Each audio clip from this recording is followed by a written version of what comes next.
अस्सलाम वालेकुम everyone, welcome to Naseeb code studio, जहां आप सीखते हैं आईटी एंड सीएस के स्किल्स बिल्कुल इजी एंड प्रैक्टिकल वे में। पाइथन के इस लेक्चर में हम input function, type conversion, truthy and falsy family को कवर करेंगे। तो सबसे पहले यहाँ पे इनपुट फंक्शन से स्टार्ट करते हैं। पर लास्ट टाइम हमने पढ़ा था एक फंक्शन, इनबिल्ट फंक्शन था जो कि प्रिंट नाम का। इसके थ्रू हम डेटा प्रिंट कर सकते हैं कंसोल में या तो फिर टर्मिनल में। पर सिर्फ क्या प्रिंट ही करना चाहेंगे? क्या यूज़र से डेटा नहीं उठा सकते? उठा सकते, पर उसके लिए फंक्शन चेंज होगा। फंक्शन का नाम इनपुट कहलाया जाएगा। पर हाँ, यहाँ पे जो इनपुट फंक्शन है, कुछ लोग करते क्या है, इनपुट फंक्शन के थ्रू सिर्फ इनपुट लेते हैं, पर जो डेटा दिखाना चाहते हैं वो हमेशा प्रिंट फंक्शन के थ्रू यहाँ पे दिखा रहे होते हैं। मान ले मैंने यूज़र से यहाँ पे डेटा लेना है।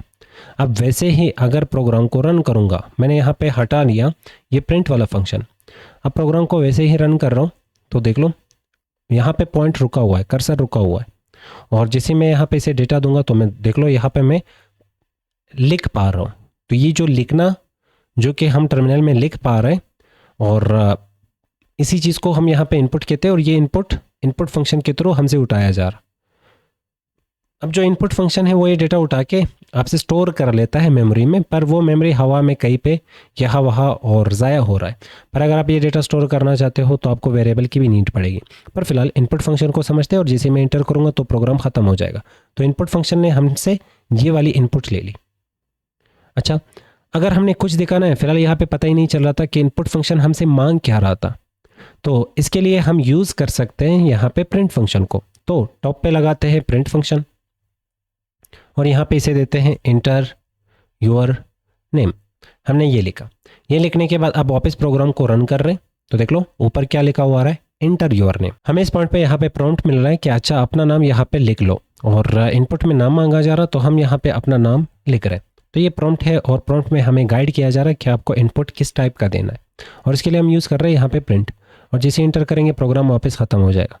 पर इनपुट फंक्शन भी यहाँ पे आपसे आर्गूमेंट्स मांगता है। हम यहाँ पे ये लाइन ख़त्म करते हैं, और दरम्यान में हम लिख भी सकते हैं। जैसे कि मैं यहाँ पे लिखूँगा इंटर योर नेम, कॉलन लगा के स्पेस देंगे, और जैसे ही प्रोग्राम को वापस रन करते हैं तो अब देख लो इंटर योर नेम। अब ये इंटर योर नेम कौन दिखा रहा है? Input function. तो इनपुट फंक्शन के थ्रू हम ये दिखा भी पा रहे हैं, और उसके बाद ये इनपुट भी मांग रहा, मैं यहाँ पे इसे इनपुट दे सकता हूँ।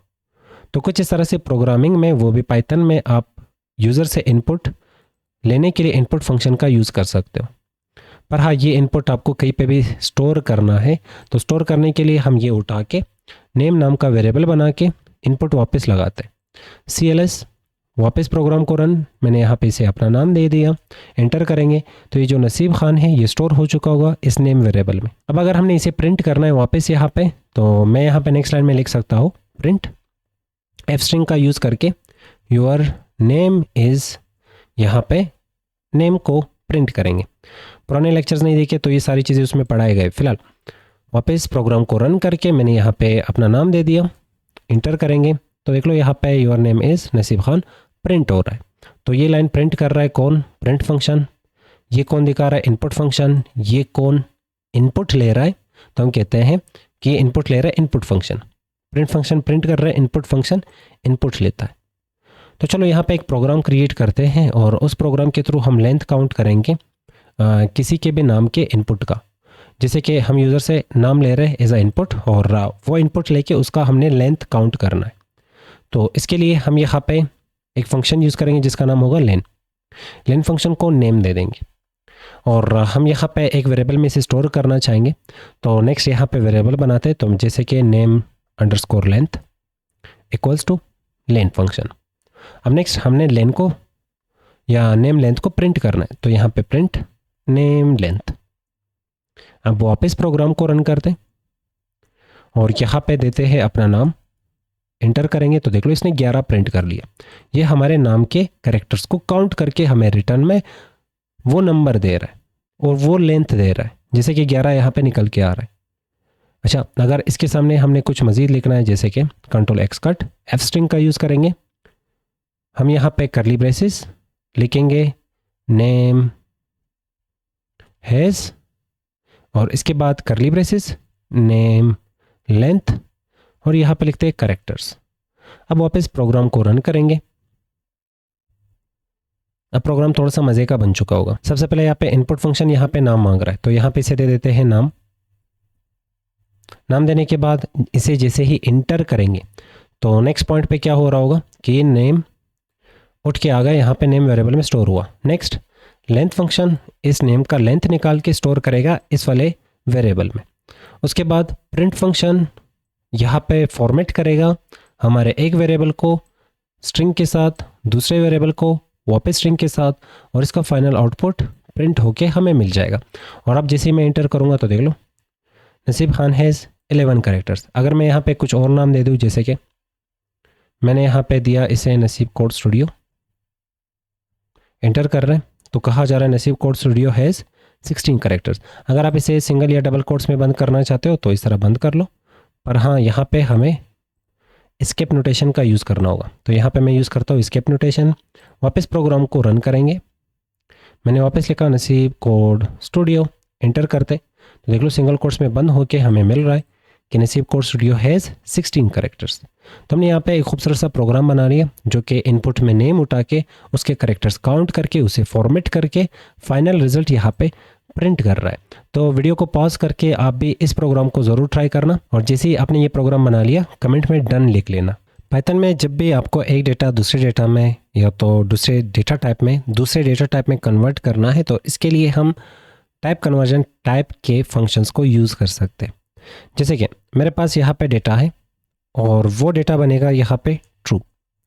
अब इस ट्रू को अगर मुझे टाइप फाइंड करना हो तो इनबिल्ट फंक्शन हमने टाइप पढ़ा था और इसे देंगे डेटा 1 और फिर इसे यहाँ पे प्रिंट करेंगे तो ये हमें इस ट्रू का डेटा टाइप बता देगा। तो आप कहोगे कि ट्रू हमने पढ़ा था कि ये कीवर्ड है, ये बूलियन कीवर्ड है, ये किसे स्ट्रिंग प्रिंट कर रहा है, ये कब से स्ट्रिंग बना, क्योंकि डबल कोट्स में आ रहा है। डबल कोट्स और सिंगल कोट्स में जो कुछ भी आता है वो स्ट्रिंग होता है। तो क्या इसे कन्वर्ट कर सकते हैं बूलियन में? बिल्कुल कर सकते हैं। अब इसे बूलियन में कन्वर्ट करने के लिए नेक्स्ट मैं यहाँ पे लिखता हूँ data 2 equals to bool function का यूज़ करके हमने यहाँ पे इसे दे देना है डेटा 1। अब डेटा 1 इसे देने के बाद नेक्स्ट हमने वापस डेटा 2 का टाइप फाइंड करना है। तो जैसे ही अब वापस यहाँ पे देखेंगे तो देख लो ये हमें बूल कह रहा है, मतलब ये बूलियन में कन्वर्ट हो चुका है। तो अच्छा, अगर बूल फंक्शन का यूज़ करेंगे तो इसके थ्रू हम कोई भी डेटा उठा के उसे बूलियन में कन्वर्ट कर सकते हैं। जी बिल्कुल। यहाँ पे एक चीज़ हमने हमेशा याद रखना है, ये ओरिजिनल डेटा को कभी भी कन्वर्ट नहीं करता। यहाँ पे ओरिजिनल डेटा का कॉपी बना के उसे बूलियन में कन्वर्ट करके यहाँ पे स्टोर हुआ और उसके बाद उसका टाइप हम देख रहे हैं। तो हम टाइप इसका नहीं देख रहे, हम टाइप इसका देख रहे हैं। तो इसका मतलब यहाँ पे जो ट्रू है वो अब भी स्ट्रिंग में मेमोरी में स्टोर हो रहा होगा। तो डेटा 1 अब भी स्टोर कर रहा है स्ट्रिंग ट्रू की शक्ल में। तो अगर हम अब भी देखते हैं टाइप ऑफ डेटा 1 और प्रोग्राम को रन करेंगे तो देख लो अब भी आपके पास जो डेटा 1 है वो अब भी स्ट्रिंग के फॉर्म में ट्रू को स्टोर कर रहा है। तो इससे एक चीज़ क्लियर हो जाती है कि पाइथन की दुनिया में जितनी भी चीज़ें वो सारे ऑब्जेक्ट होते हैं और एक दफ़ा अगर आप वो बना लेते हो तो उसका टाइप कन्वर्ट करने पे आप उसका कॉपी बना के उसकी कॉपी को यूज़ करते हो, वो रियल डेटा उसी फॉर्म में मेमोरी की इनसाइड स्टोर होती है। अच्छा नेक्स्ट समझते हैं यहाँ पे कि अगर हमने स्ट्रिंग से कन्वर्ट करना है किसी भी चीज़ को नंबर में, नंबर क्या क्या हो सकता है? मैंने कहा इंटीजर हो सकता है और फ्लोट हो सकता है। तो इसके लिए मान लें मेरे पास यहाँ पे एक नंबर है और वो भी स्ट्रिंग के फॉर्म में। तो यहाँ पे लिखते हैं डेटा 1 इक्वल्स टू स्ट्रिंग के फॉर्म में 10 है। अब मैं 10 के साथ ऑपरेटर्स का यूज़ नहीं कर सकता, लास्ट लेक्चर में आप ऑपरेटर्स पढ़ चुके हो। जैसे कि मान लें मैंने लिखा प्रिंट डेटा 1 के साथ जमा कर लो 10 को। यहाँ पे आप प्रोग्राम को रन कर रहे तो देख लो कैलकुलेशन नहीं हो पा रही। अब जब कैलकुलेशन नहीं हो पा रही है तो ज़ाहिर है हमें यहाँ पे टाइप कन्वर्ट करना होगा इस 10 का। इस वक्त इस 10 का टाइप क्या है? स्ट्रिंग है। तो स्ट्रिंग को कन्वर्ट करना होगा इंटीजर में। इंटीजर में कन्वर्ट करने के लिए डेटा 2 हम यहाँ पे लिख के इक्वल्स टू इंटीजर फंक्शन का यूज़ करेंगे INT।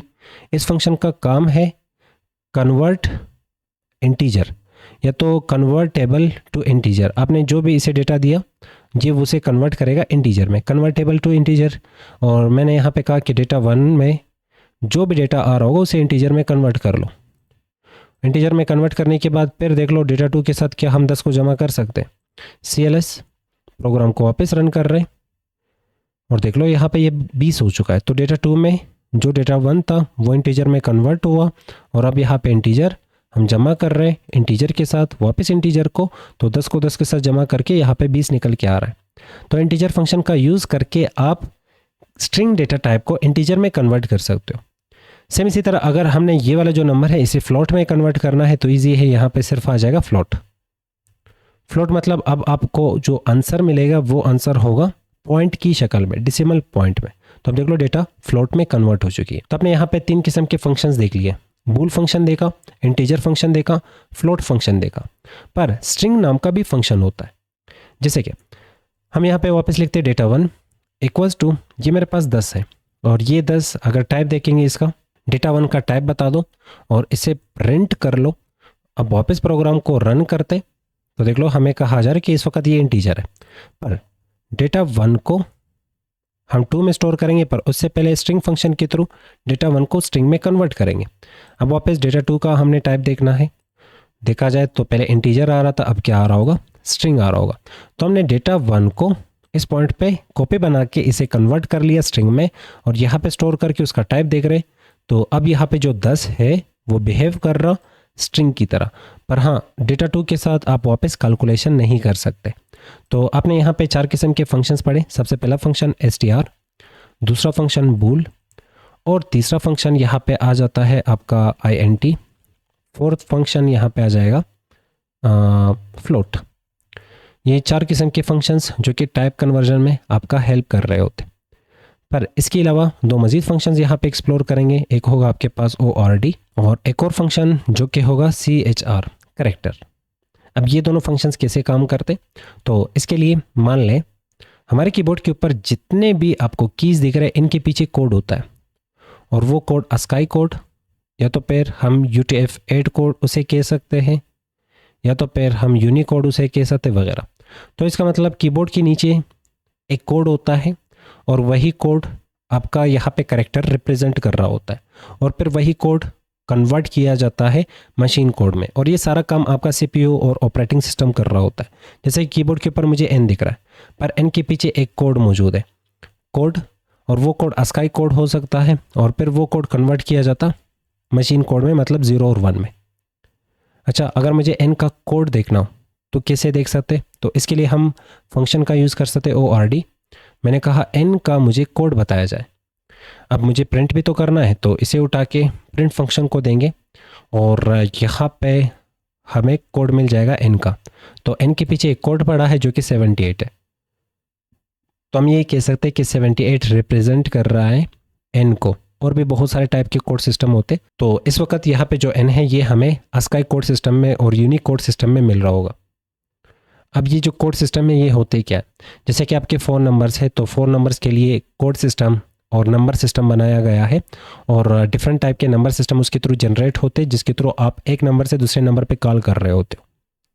पर यहाँ पे लिमिट भी होती है, जैसे कि अगर हम लिखते हैं 0 और 1, तो मैंने आपसे कहा कि 0 और 1 से पेयर्स जनरेट करो, जोड़ियाँ जनरेट कर लो, डिफरेंट टाइप के नंबर जनरेट करो। इसी तरह आपका जो फ़ोन नंबर है वो 0 से लेकर 9 के बीच में होगा।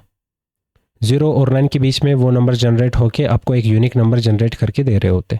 पर हाँ, इसकी एक लिमिट होती है, तो आप जितने भी पेयर्स बनाते हो वो पेयर्स एक लिमिट पे ख़त्म हो जाती है। जैसे कि 0 और 1 से हमने पेयर्स बनाने, तो 0 0 एक पेयर बना, 1 1, फिर 0 1, फिर 1 0।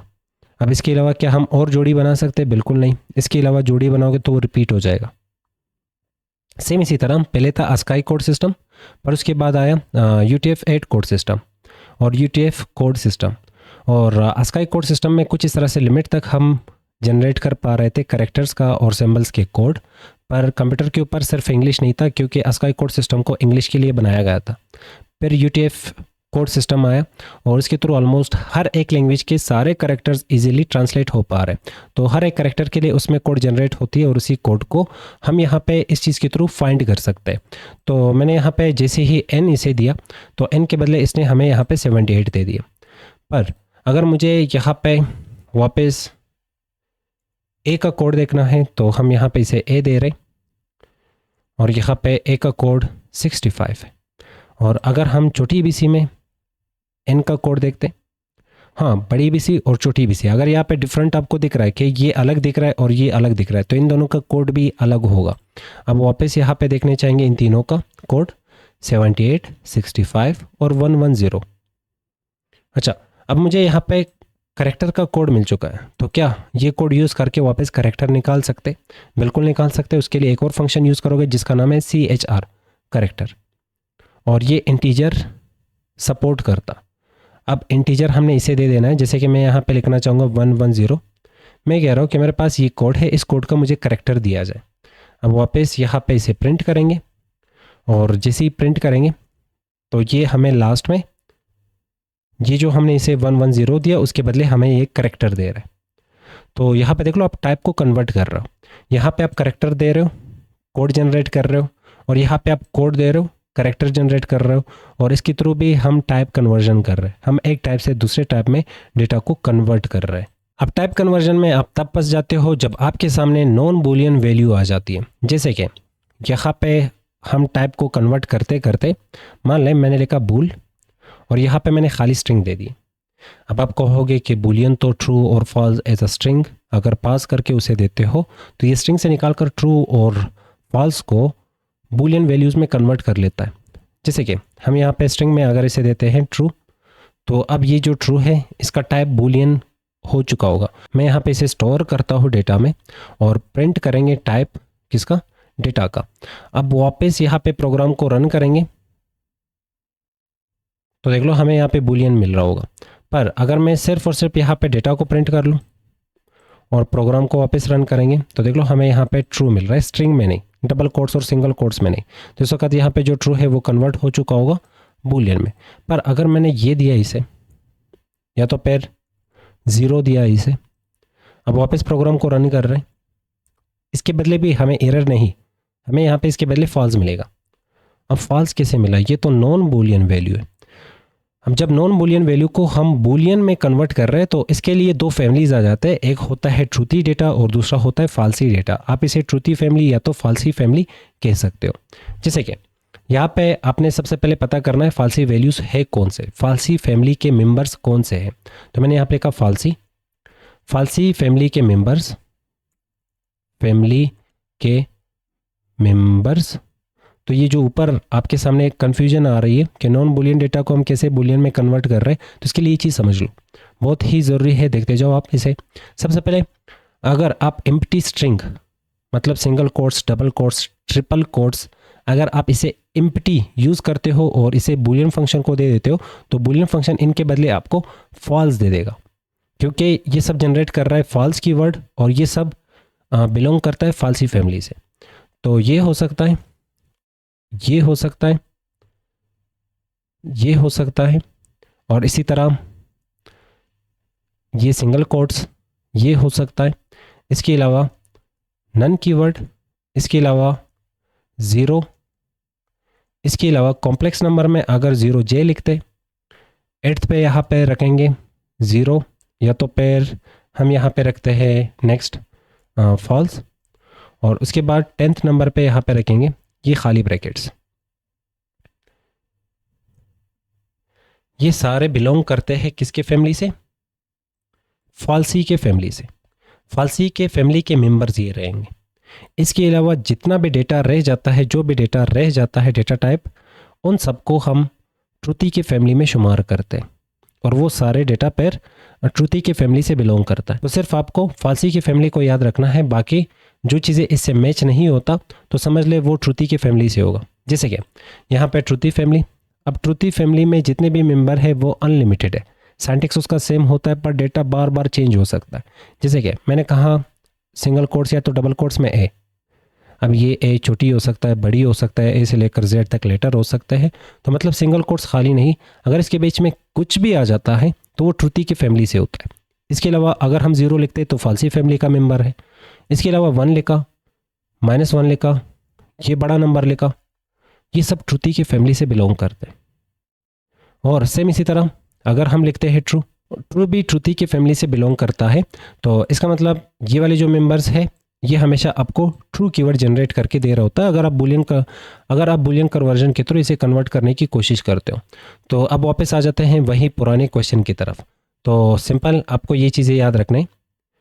ये करते हैं कमेंट, और वापस ये जो चीज़ें हैं इनको फ़िलहाल के लिए डिलीट करते, क्योंकि जो चीज़ें यहाँ पे मैच नहीं होंगे हम सिंपल उसे कहेंगे कि वो श्रुति के फैमिली से बिलोंग करते हैं। अब यहाँ पे हम कन्वर्ट करने की कोशिश कर रहे हैं ज़ीरो को, तो एक दफ़ा इस चीज़ को हम शॉर्ट लिखते हैं। मैंने यहाँ पे लिखा भूल ज़ीरो। अब आप वापस देख लो ज़ीरो किसकी फैमिली से बिलोंग करता है, देखोगे तो ये फालसी के फैमिली में यहाँ पे आ रहा है। तो इसका मतलब फालसी के फैमिली के जितने भी मेंबर्स हैं इनके बदले बूलियन आपको फॉल्स दे देता है। अब इसी चीज़ को यहाँ पे प्रिंट करेंगे और जैसे ही हम यहाँ पे प्रोग्राम को रन करेंगे तो देख लो हमें यहाँ पे फॉल्स मिल रहा होगा। अच्छा, अगर मैं यहाँ पे लिखता हूँ सिंगल कोट्स को बूलियन फंक्शन के थ्रू बूलियन में कन्वर्ट कर रहा हूँ, तो इसके बदले फालसी फैमिली से ये भी बिलोंग करता है, तो क्या मिलेगा, मैंने कहा फॉल्स मिलेगा। चलो इसे कन्वर्ट करते हैं, तो देख लो यहाँ पे भी फॉल्स आ रहा है।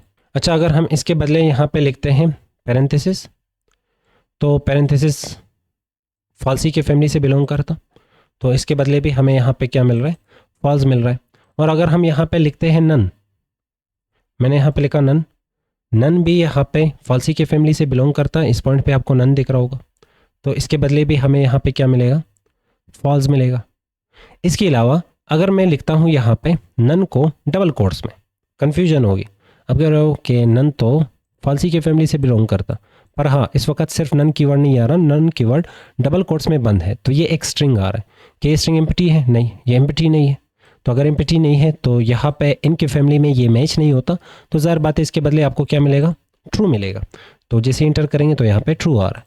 सेम इसी तरह अगर मैं यहाँ पे लिखता हूँ फॉल्स, और कंफ्यूज करता हूँ आपको, यहाँ पे मैंने लिखा फॉल्स। अब इसका आंसर आप वीडियो को पॉज करके कमेंट कर लो, इसका आंसर क्या है, फिर वापस आके वीडियो को कंटिन्यू कर लो। अब वापस यहाँ पे देखोगे क्या फॉल्स आ रहा है, आप कहोगे जी बिल्कुल आ रहा है, पर ये तो फॉल्स की वर्ड है, ये तो स्ट्रिंग नहीं है। पर ये क्या है, ये फॉल्स की वर्ड स्ट्रिंग में बंद है। तो अगर इसे बूलियन को देंगे तो इसके बदले क्या मिलेगा, क्या ये एम्प्टी स्ट्रिंग है, नहीं। क्या ये फॉल्स सिंगल कोट्स या डबल कोट्स में है, नहीं, ये तो वैसे ही फॉल्स आ रहा है, डायरेक्ट की वर्ड है। पर ये फॉल्स और ये फॉल्स क्या मैच हो रहे हैं, नहीं, ये सिंपल फॉल्स है और ये स्ट्रिंग फॉल्स है, दोनों मैच नहीं हो रहे, तो इनके फैमिली में ये वाला फॉल्स है ही नहीं। तो इसका मतलब इसके बदले हमें वापस क्या मिलेगा, ट्रू मिलेगा। इसके अलावा अगर हम यहाँ पे इसे नंबर देते, मान लो मैंने यहाँ पे ट्रू कीवर्ड दे दिया, तो ट्रू कीवर्ड के बदले भी हमें यहाँ पे ट्रू ही मिलेगा। और अगर मैं यहाँ पे इसे अपना नाम दे देता हूँ जैसे कि नसीब, और यहाँ पे प्रोग्राम को वापस रन करते, तो देख लो यहाँ पे भी ट्रू मिल रहा है। तो सिंपल आपको सिर्फ ये फैमिली याद रखनी है। इसके अलावा जो भी कुछ यहाँ पे आ जाएगा, जैसे कि मैंने यहाँ पे लिखा 0J, अब आप कहोगे 0J तो यहाँ पे आ रहा है, हाँ यहाँ पे 0J आ रहा है, ये तो स्ट्रिंग 0J, फिर वापस क्या मिलेगा, ट्रू मिलेगा। पर अगर मैं इसे वैसे ही यहाँ पे लिखता 0J, अब वापस प्रोग्राम को रन करोगे, अब ये 0J और ये 0J मैच हो जाता है, तो फालसी फैमिली, इंटर करेंगे तो हमें फॉल्स मिल रहा है। इसके अलावा अगर हमने यहाँ पे कोई नंबर लिखा 999, फालसी की फैमिली में 999 है ही नहीं, 0 है, 0J है। इसके अलावा जितने भी नंबर्स होंगे, चाहे वो पॉजिटिव नंबर हो, नेगेटिव नंबर हो, डेसिमल नंबर हो, वो सब के सब ट्रुथी वैल्यूज़ कहलाएंगे। तो हमेशा ये चीज़ आपने याद रखना है कि जब भी आप यहाँ पे ट्रुथी और फालसी या तो बुलियन में जो भी डेटा कन्वर्ट कर रहे हो, तो आपको ये फैमिली पता होना चाहिए, फालसी फैमिली। तो इन फ्यूचर आपको कुछ ऐसे कंडीशंस में मिलेंगे, इफ़ और ये खाली स्ट्रिंग। अब आप कहोगे कि खाली स्ट्रिंग मतलब हम कंडीशन क्रिएट कर रहे हैं, कंडीशन ट्रू या फॉल्स हो सकता। अब इसका मतलब क्या है, तो यहाँ पे देखोगे कि सिंगल कोट्स डबल कोट्स मतलब खाली स्ट्रिंग का मतलब फालसी फैमिली हमेशा आपको फॉल्स जनरेट करके दे रहा होता है। तो इसका मतलब स्टार्ट में ही ये कंडीशन क्या हो जाता है, फॉल्स हो जाता है।